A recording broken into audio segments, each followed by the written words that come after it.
porque a gente tem um convidado especial, que por sinal, aí nem isso ele sabe fazer o que eu fiz aí. O Latino nem mostrou, né? A verdade é o seguinte, ó. Primeiro, Valinhos, tá aqui, ó. Valinhos vai disputar a 3ª divisão. E eu joguei muito contra o Rigeza, eu joguei muito em Valinhos, joguei muito em Vinhedo, na época do Guarani. Então, parabéns à prefeita de Valinhos, parabéns a todo mundo de Valinhos, uma cidade incrivelmente maravilhosa. E o que o nosso convidado é do lado. Eu acho que ele é de Valinhos. Ele é de Valinhos. Por sinal, o Thiago Carpini, parabéns por tudo que você representa, né? Parabéns pela sua humildade.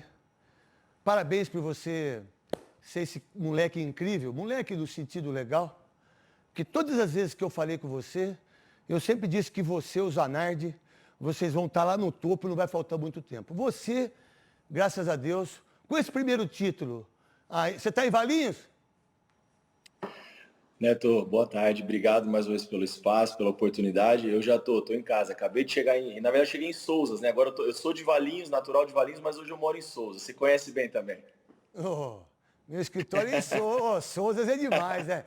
Aqueles barzinhos que tem. Nossa! Sensacional. Aqui é Gide, Souzas. Nossa, pelo amor de Deus. Ô, Thiago, eu vou deixar primeiro o Veloso fazer a pergunta, o Souza fazer a pergunta, o Sereto, e obrigado de você participar dos Donos da Bola. Porque não é porque a gente sempre te trouxe aqui, não. É porque você é um cara incrível e você vai ser um dos melhores treinadores do país. Eu não tenho dúvida disso. Veloso, Souza e meu querido Sereto.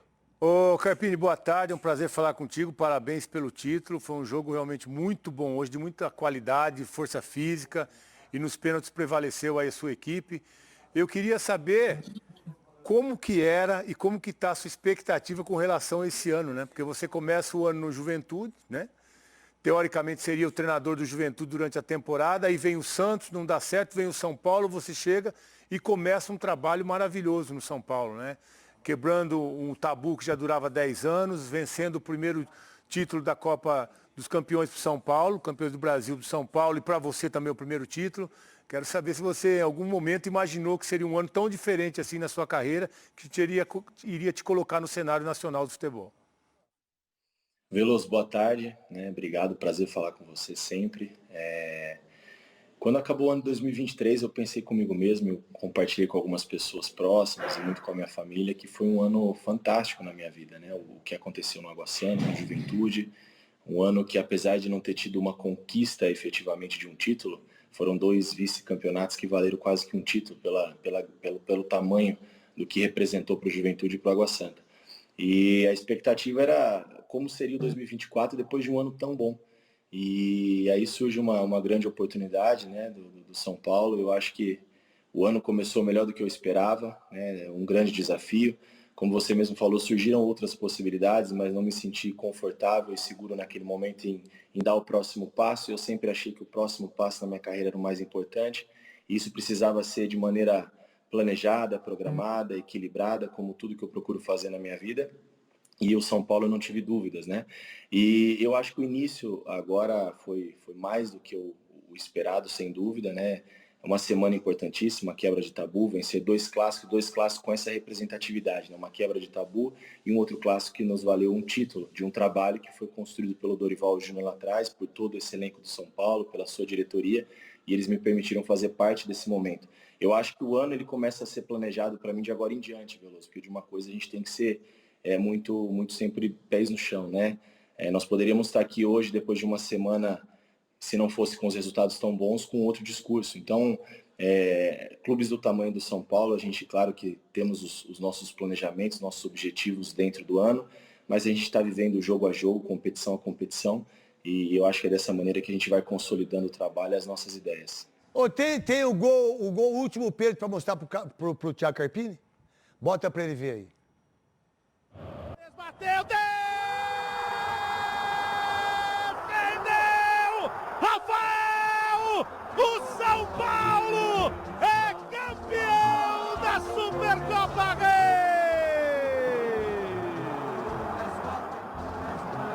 O São Paulo Futebol Clube é campeão da Supercopa Rei! O tricolor nos pênaltis. Vence. Na verdade, eu torci muito pro São Paulo por causa do meu irmão Richard, do São Paulino que ele é, do meu pai e do meu irmão que está aqui, meu irmão João Carlos. O São Paulo foi o time que mais me ajudou em relação a saber o que é ser profissional. Eu não fui muito profissional, acho que uns 5 anos só da carreira. O restante eu fui zoneiro e boleiro. E tá tudo certo, irmão. Mas o São Paulo fez, eu tenho entendimento de muitas coisas com o Silas. Grande Silas, Ronaldão, Seu Gino, morar no Morumbi, eu morei lá 7 meses no Morumbi, né? E foi muito legal. Às vezes chegava mamado, outras vezes chegava bom, e tinha que treinar, meu irmão. Treinava com o Oscar, com o Dario, com o Pita, com o Careca, com o Sidney, só que Zé Deodoro, Gilmar. O Gilmar já era frangueiro lá, e eu treinando com ele ainda, eu deitava e rolava nele. A pergunta pro meu querido Thiago Carpini, que logo, logo vai ser campeão da Libertadores também. Fala, Thiago, boa tarde. Primeiro, parabéns pelo título. Você é merecedor de tudo que você está vivendo, pelo que você se credenciou a viver isso. Queria saber de você, o quanto mexeu com a sua cabeça. A gente sabe que você tem um grupo muito forte na mão, mas o que mexeu com você, sentir a falta do não ter, né, seu principal jogador, né, que é o Lucas, numa final como aquela, você tão jovem, primeira final, né, na frente do São Paulo, perder um jogador tão importante como o Lucas. Souza, prazer falar com você novamente, né? O São Paulo, tenho a convicção disso, né? É hoje um dos bons elencos, né, do nosso futebol. Jamais eu vou vir aqui falar que nós temos o melhor elenco e muito menos o pior no momento da dificuldade, que a dificuldade ela vai acontecer, o ano é muito longo, são muitos jogos, muitas competições, mas no momento como esse de uma certa dificuldade, né? Não só o Lucas, que fez o possível para estar em campo, mas infelizmente não se sentiu seguro e no jogo mesmo contra o Corinthians ele jogou ali 45 minutos, né, em condições que é só um atleta muito comprometido com o processo, que foi criado ali dentro do clube e é um pilar para nós tecnicamente, né? É um pilar ali no nosso dia a dia, assim como tantos outros. Sabe, o esforço foi ele estar em campo e o que ele fez para poder estar em campo nessa decisão.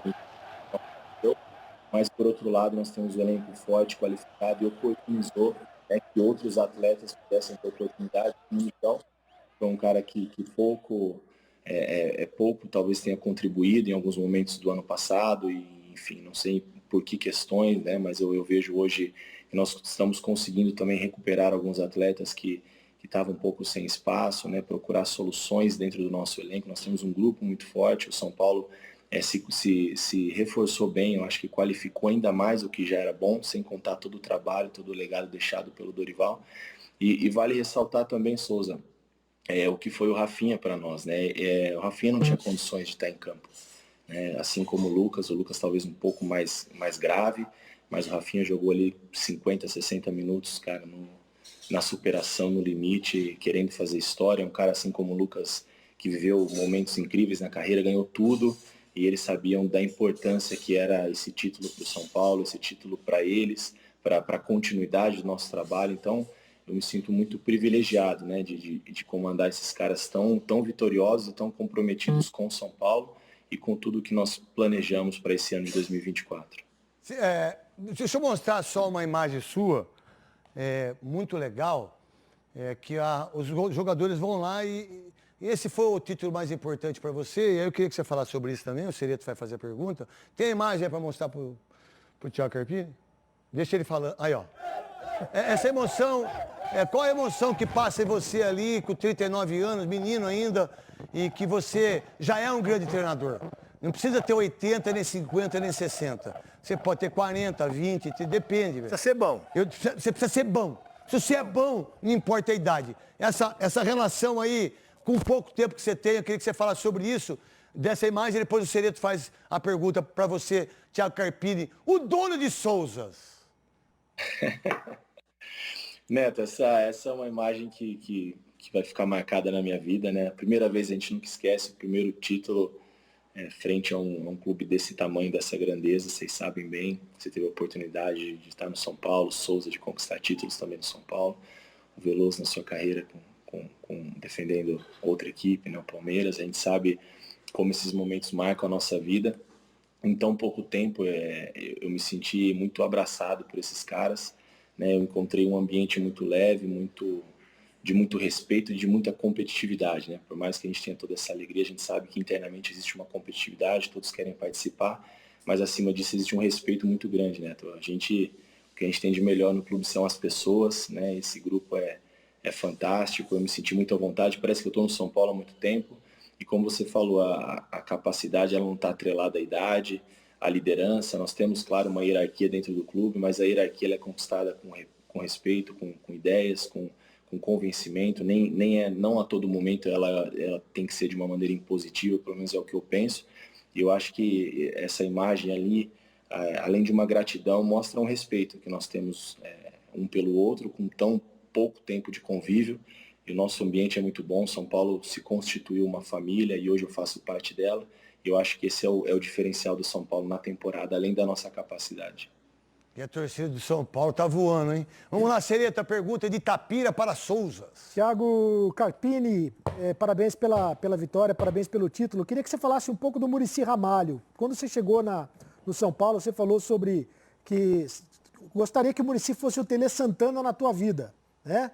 Então, gostaria que você falasse um pouco como é que está essa relação tua com o Muricy. O Muricy tem sido importante nesse meio de campo com o São Paulo, para apresentar o São Paulo para você. Como é que tem sido isso? Sem dúvida. O Muricy, eu falei para ele, me adotou, agora vai ter que me aguentar aí. Ele é um cara, não seria nem inteligente da minha parte ter um multicampeão do meu lado, um cara com peso do Muricy, né, e um ser humano incrível, e eu não extraí o máximo dele, né? E o Muricy é um cara que você tem que no dia a dia você cutucar para ele falar, senão ele é muito respeitador, né? Então eu que procuro, né? Professor, tá tranquilo? Já tomou café? Já almoçou? Vamos almoçar junto? Vamos conversar um pouquinho? O que você achou? O que você não achou? Ouvir opiniões dele, do Milton. São pessoas que viveram muitas coisas no São Paulo, vitoriosas na carreira. Então essa relação com o Muricy está sendo fantástica. Eu espero extrair o máximo, né? Claro que a gente tem ideias e convicções, mas a gente tem sempre que ouvir pessoas que vivenciaram muito mais do que nós, né? Então, eu acho que esse é o grande, eu acho que o grande diferencial e talvez a maior inteligência do ser humano, né? Aprender com os outros. Então, às vezes a pessoa já percorreu um caminho que não deu certo, um tempo que a gente insistir. Eu não estou dizendo que está atrelado a tomadas de decisões, escolhas. A responsabilidade é minha, para isso que eu estou no São Paulo. Eu estou falando isso no momento do bônus, mas no ônus o discurso é o mesmo. Mas esse convívio com o Muricy, para mim, está sendo um privilégio, não só com o Muricy, mas com todas as pessoas do CT, né? Para entender o que é o São Paulo. Hoje eu moro no CT, eu moro na Barra Funda, eu estou, alguma folga que eu tenho, eu dou um pulinho em casa, venho aqui para Souza, fico com as crianças, com a família, mas eu optei em ficar no clube para fazer uma imersão do São Paulo, entender os processos, entender o que estava sendo feito, quem são as pessoas, os departamentos e poder, o mais rápido possível, estar entendendo a grandeza, o momento, as dificuldades, as limitações e poder contribuir de alguma forma. E sem dúvida, esse período na Barra Funda, morando lá, vivendo o clube, tem me ajudado para essa resposta tão imediata em relação a resultados, não só pela continuidade de um trabalho bem feito, mas também pelo que a gente paga o preço, né, para viver essas conquistas. As conquistas são lindas, elas marcam a nossa vida, mas nós que estamos lá no dia a dia, a gente sabe o quanto eu estou vivendo o clube todos esses dias, esse período, e assim pretendo continuar para a gente poder marcar um período, marcar uma época no São Paulo junto com essa rapaziada. Eu vou perguntar taticamente, eu fiz o jogo ontem, e quando você colocou o Nicão, eu não cornetei, mas achava que não tinha que ser o Nicão. Eu achava que tinha que ser o Galopo. Né? Até para o meio campo do Palmeiras ser muito forte, né? Eu achava que tinha que jogar com um Galopo do lado esquerdo e os dois volantes, que é o Pablo Maia e o Alisson. Mas você surpreendeu todo mundo, colocando o Nicão do lado esquerdo, que é a mesma função que o Lucas fazia no Tottenham, e você já fez. Por que a escolha do Nicão? E ele jogou muito bem no primeiro tempo, quase fez o gol. Né? Por que a escolha do Nicão, por favor? E por que o Nicão voltou a jogar com você, se ele já estava meio que de escanteio aí, né? Que não é uma coisa legal? Neto, primeiro assim, de trás para frente vou responder a sua pergunta. Eu acho que eu pelo menos eu tenho isso comigo, eu não desisto das pessoas, eu não gosto de ter um ambiente onde ninguém se sinta respeitado, e não é isso, o Nicão sempre foi respeitado pelo São Paulo. Mas a partir do momento que eu cheguei, eu não quis muito saber o que aconteceu dali para trás. Eu tentei ajudá-lo, assim como eu vou fazer com todos, enquanto o atleta também quisesse ajudar, né? Quisesse ser ajudado. Então, essa foi o diferencial. O Nicão quis ser ajudado e vai estar com nós, vai nos ajudar em outros momentos. Eu imaginei que ele não fosse ter condições de ajudar mais que 45 minutos, pela falta de sequência de jogos, né? O ano de 2023 não foi um ano tão bom para o Nicão, mas ele tem muito a ajudar, a contribuir, vai ser importante esse ano, assim como muitos outros atletas do nosso elenco. Em relação à escolha, Neto, em algumas vezes que eu enfrentei o Palmeiras, eu falei até isso na coletiva ontem, eu sofri um pouco com essa dobra do Rocha e do Mike, né, que é uma dobra muito bem sincronizada, o Rocha fazendo mais uma saída de 3 e o Mike com muita profundidade. Então, a ideia de ter um pé aberto ali, não um pé contrário, porque do lado contrário, eu já tenho o Rato e o Rafinha por características que não são jogadores que dão profundidade. O Rato pelo pé dominante, né, e o Rafinha pelas características mesmo também de fazer uma saída nossa ali com 3. E do outro lado eu precisava de alguém que desse um pouco mais de profundidade junto com o Wellington, que em alguns jogos ficou um pouco sobrecarregado. O Lucas, apesar de ser um destro jogando no pé contrário, ele pela característica de jogo, física, ele consegue dar essa profundidade. O Galopo é um cara também que flutua de fora para dentro, acaba virando mais um meia, onde a gente tem posse, tem controle, mas não tem a parte final, não tem ali naquele momento do campo. Eu gosto das equipes minhas mais verticais, mais agressivas, e a ideia do Nicão e do Wellington era fazer a bola passar um pouco mais, sabendo que em alguns momentos o Rocha poderia estar um pouco sobrecarregado pela parte ofensiva que o Mike tem dentro do jogo. E eu acho que em alguns momentos aconteceu, o Nicão teve ali uma situação para poder finalizar e fazer o gol, teve uma assistência boa também para o Luciano, participou bastante, foi muito comprometido também nos comportamentos sem bola. Eu acho que funcionou bem aquilo que nós pensamos para o primeiro tempo. Aprendi uma com você. Porque eu achava que jogando com o Galopo eu tinha mais força, né? Eu como comentarista. Mas ele me explicou agora que é verdade, ele vem por dentro, ele não vai por fora. O Nicão o Galopo, o Nicão já é diferente, o Nicão vai por dentro, já vai por fora, aí eu tenho mais condições de ter a marcação. Fazer a bola passar. Aí eu não tinha prestado atenção nisso. E parabéns que você me ensinou essa aí. Bom, eu sou mais velho que você ensinando, mais novo ensinando eu. Não tenho idade para essas coisas. Só mais uma pergunta só. Depois o Veloso, o Souza e o Cereto, aí eu vou te deixar em paz aí, porque você está em Souza, daí para comer uma bisteca aí também é legal demais. Souza é um lugar maravilhoso, restaurantes maravilhosos, fazendas maravilhosas, um lugar incrível, Souza. Souza é um lugar onde as pessoas ficam e trabalham em Campinas. Essa é a grande verdade. O Ramos Rodrigues, eu sei que a dificuldade de adaptação, mas desculpa, ele não pode deixar de ir como todos foram, e aonde você vê um Lucas vibrando como criança, do título, a torcida toda. Eu não vou te perguntar isso, porque eu não faço esse tipo de coisa, mas o que eu percebo é que o São Paulo não precisa dele. Talvez ele precise do São Paulo e ele não entendeu ainda. Bom, Neto, em relação